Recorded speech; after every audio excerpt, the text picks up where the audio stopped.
विद्येश्वर संहिता का 9 चैप्टर। लिंग पूजन का महत्व की कथा। नंदिकेश्वर कहते हैं, ब्रह्मा और विष्णु भगवान शिव को प्रणाम कर चुपचाप उनके दाएं बाएं भाग में खड़े हो गए। उन्होंने पूजनीय महादेव जी को श्रेष्ठ आसन पर बैठाकर पवित्र वस्तुओं से उनका पूजन किया।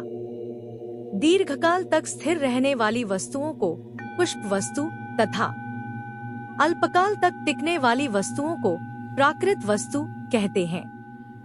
हार, नूपुर, कियूर, किरीट, मणिमय कुंडल, यज्ञोपवीत, उत्तरीय वस्त्र, पुष्पमाला, रेशमी वस्त्र, हार, मुद्रिका, पुष्प, तांबूल, कपूर, चंदन एवं अगरू का अनुलेप, धूप, दीप, श्वेत छत्र, व्यंजन, ध्वजा, चंवर तथा अनेक दिव्य उपहारों द्वारा, जिनका वैभव वाणी और मन की पहुंच से परे था, जो केवल परमात्मा के योग्य थे, उनसे ब्रह्मा और विष्णु ने अपने स्वामी महेश्वर का पूजन किया।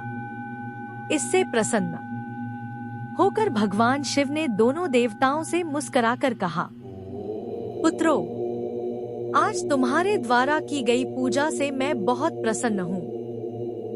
इसी कारण यह दिन परम पवित्र और महान होगा।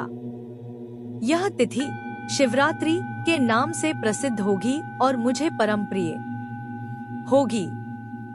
इस दिन जो मनुष्य मेरे लिंग अर्थात निराकार रूप की या मेरी मूर्ति अर्थात साकार रूप की दिन रात निराहार रहकर अपनी शक्ति के अनुसार निश्चल भाव से यथोचित पूजा करेगा, वह मेरा परम प्रिय भक्त होगा।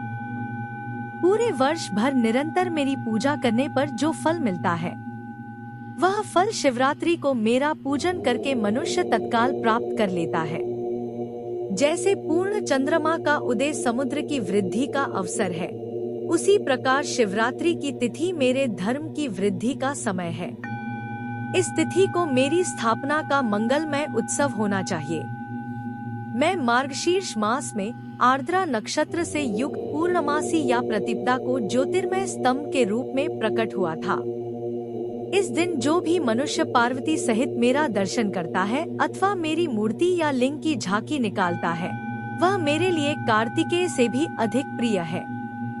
इस शुभ दिन मेरे दर्शन मात्र से पूरा फल प्राप्त होता है। यदि दर्शन के साथ मेरा पूजन भी किया जाए तो इतना अधिक फल प्राप्त होता है कि वाणी द्वारा उसका वर्णन नहीं किया जा सकता।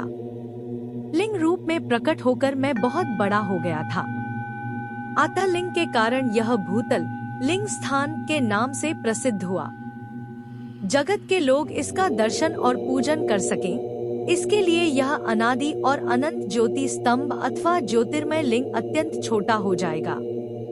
यह लिंग सब प्रकार के भोग सुलभ कराने वाला तथा भोग और मोक्ष का एकमात्र साधन है।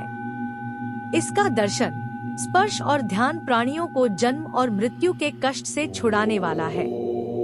शिवलिंग के यहाँ प्रकट होने के कारण यह स्थान अरुणाचल नाम से प्रसिद्ध होगा तथा यहाँ बड़े बड़े तीर्थ प्रकट होंगे। इस स्थान पर रहने या मरने से जीवों को मोक्ष प्राप्त होगा। मेरे दो रूप हैं, साकार और निराकार। पहले मैं स्तंभ रूप में प्रकट हुआ, फिर अपने साक्षात रूप में। ब्रह्म भाव मेरा निराकार रूप है तथा महेश्वर भाव मेरा साक्षात रूप है। ये दोनों ही मेरे सिद्ध रूप हैं। मैं ही परब्रह्म परमात्मा हूँ। जीवों पर अनुग्रह करना मेरा कार्य है। मैं जगत की वृद्धि करने वाला होने के कारण ब्रह्मा कहलाता हूँ। सर्वत्र स्थित होने के कारण मैं ही सबकी आत्मा हूँ। सर्ग से लेकर अनुग्रह तक जो जगत संबंधी 5 कृत्य हैं, वे सदा ही मेरे हैं। साक्षात रूप में ब्रह्म भाव मेरा निराकार रूप है तथा महेश्वर भाव मेरा साक्षात रूप है। ये दोनों ही मेरे सिद्ध रूप हैं। मैं ही परब्रह्म परमात्मा हूँ। जीवों पर अनुग्रह करना मेरा कार्य है। मैं जगत की वृद्धि करने वाला होने के कारण ब्रह्मा कहलाता हूँ। सर्वत्र स्थित होने के कारण मैं ही सबकी आत्मा हूँ। सर्ग से लेकर अनुग्रह तक जो जगत संबंधी 5 कृत्य हैं, वे सदा ही मेरे हैं। मेरी ब्रह्मरूपता का बोध कराने के लिए पहले लिंग प्रकट हुआ, फिर अज्ञात ईश्वरत्व का साक्षात्कार कराने के लिए मैं जगदीश्वर रूप में प्रकट हो गया। मेरा सकल रूप मेरे ईशत्व का और निष्कल रूप मेरे ब्रह्मस्वरूप का बोध कराता है। मेरा लिंग मेरा स्वरूप है और मेरे सामीप्य की प्राप्ति कराने वाला है। मेरे लिंग की स्थापना करने वाले मेरे उपासक को मेरी समानता की प्राप्ति हो जाती है तथा मेरे साथ एकत्व का अनुभव करता हुआ संसार सागर से मुक्त हो जाता है। वह जीते जी परमानंद की अनुभूति करता हुआ शरीर का त्याग कर शिवलोक को प्राप्त होता है, अर्थात मेरा ही स्वरूप हो जाता है। मूर्ति की स्थापना लिंग की अपेक्षा गौण है। यह उन भक्तों के लिए है जो शिव तत्व के अनुशीलन में सक्षम नहीं है।